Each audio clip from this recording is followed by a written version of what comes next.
Assalamualaikum warahmatullahi wabarakatuh. Perkenalkan, nama saya Iko Manggarawardani dari kelas Manajemen D Universitas Negeri Makassar. Nah, di sini saya akan membahas tentang variabel costing dan laporan tersegmentasi untuk memenuhi tugas pada mata kuliah akuntansi manajerial. Adapun materi yang akan saya bahas yaitu sebagai berikut. Baiklah, untuk materi yang pertama yaitu mengenai variabel costing. Nah, apa sih itu variabel costing?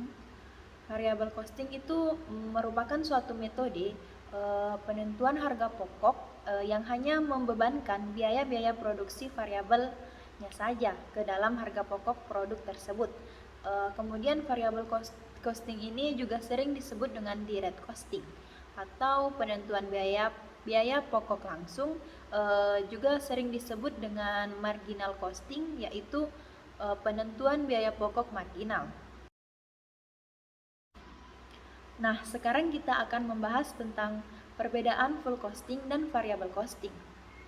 Di antara full costing dan variable costing ini, terdapat dua elemen yang menjadi pembedanya, yaitu yang pertama mengenai full costing. Elemen yang pertama yaitu biaya periodik yang hanya terdiri dari biaya administrasi dan biaya penjualan. Kemudian elemen yang kedua yaitu harga pokok produknya yang terdiri dari biaya overhead tetap, biaya overhead variabel, biaya bahan baku, dan biaya tenaga kerja langsung. Sementara pada variable costing, elemen yang pertama yaitu mengenai biaya periodik yang terdiri dari biaya overhead tetap, di mana biaya overhead tetap ini telah ditambahkan dengan biaya administrasi. Dan yang kedua yaitu biaya penjualan.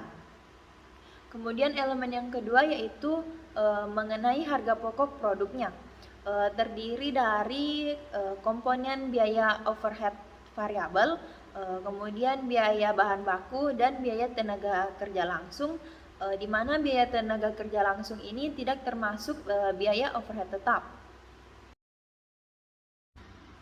Selanjutnya yaitu mengenai laba rugi dalam full costing dan variable costing.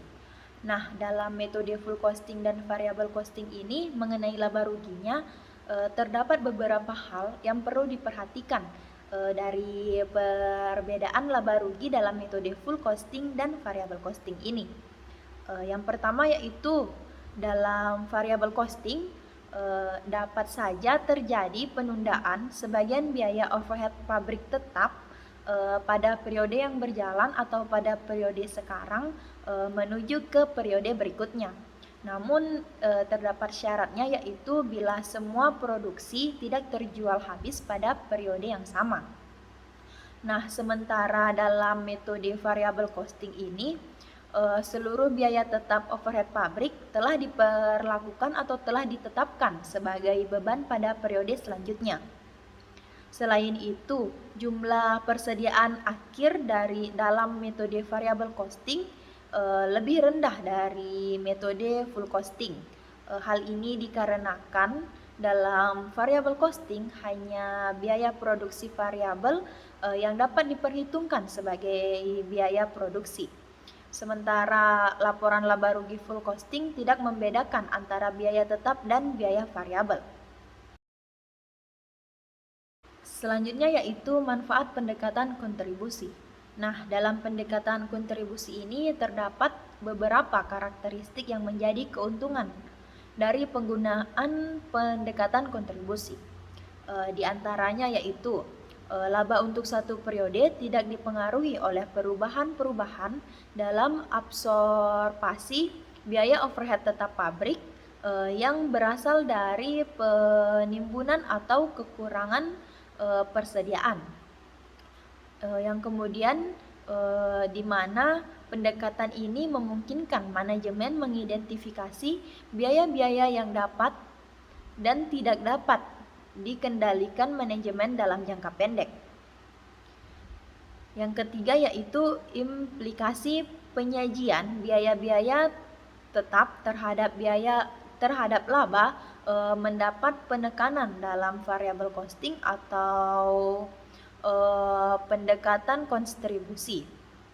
Kemudian Yang terakhir yaitu data variabel costing relatif memudahkan penilaian kinerja menurut produk, wilayah, kelas pelanggan, dan segmen lain dalam bisnis. Materi selanjutnya yaitu mengenai laporan tersegmentasi. Nah, apa sih itu laporan tersegmentasi? Laporan tersegmentasi itu merupakan laporan kontribusi laba dari berbagai aktivitas atau unit-unit lainnya dalam suatu organisasi. Untuk apa sih laporan tersegmentasi ini atau laporan ini diperlukan untuk apa? Nah, laporan tersegmentasi ini diperlukan yang pertama yaitu untuk menilai kinerja segmen, yang kedua menilai produktivitas dan probabilitas segmen, kemudian yang terakhir digunakan untuk membuat keputusan menutup atau mempertahankan segmen yang dijalankan. Selanjutnya yaitu mengenai dua pedoman umum yang dapat diikuti dalam pembebanan biaya terhadap segmen. Di antaranya yaitu yang pertama, pola perilaku biaya, di mana semua biaya dikelompokkan sebagai biaya variabel dan biaya tetap.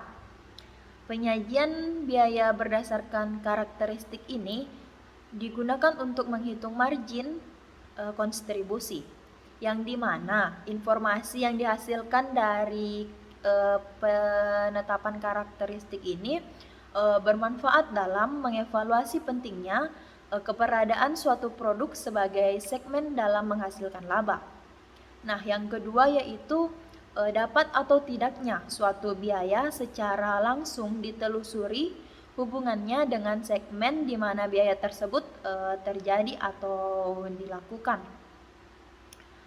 Penyajian biaya berdasarkan karakteristik ini dimaksudkan untuk melihat keterikatan suatu biaya dengan segmen yang dihitung laba ruginya.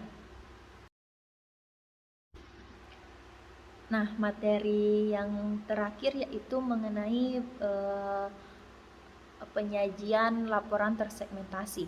Nah, agar penyajian dalam laporan tersegmentasi ini lebih informatif, maka laporan laba rugi sebaiknya disiapkan dengan menggunakan pendekatan variable costing yang memiliki karakteristik. Adapun karakteristiknya yaitu yang pertama, beban pokok penjualannya harus terdiri dari biaya produksi variabel.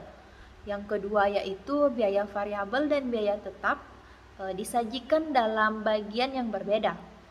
Kemudian yang terakhir yaitu menghitung margin kontribusi yang berupa selisih penjualan dengan biaya-biaya variabel. Baiklah, itulah tadi pemaparan materi mengenai variable costing dan laporan tersegmentasi dalam akuntansi manajerial. Saya ucapkan banyak terima kasih atas perhatiannya.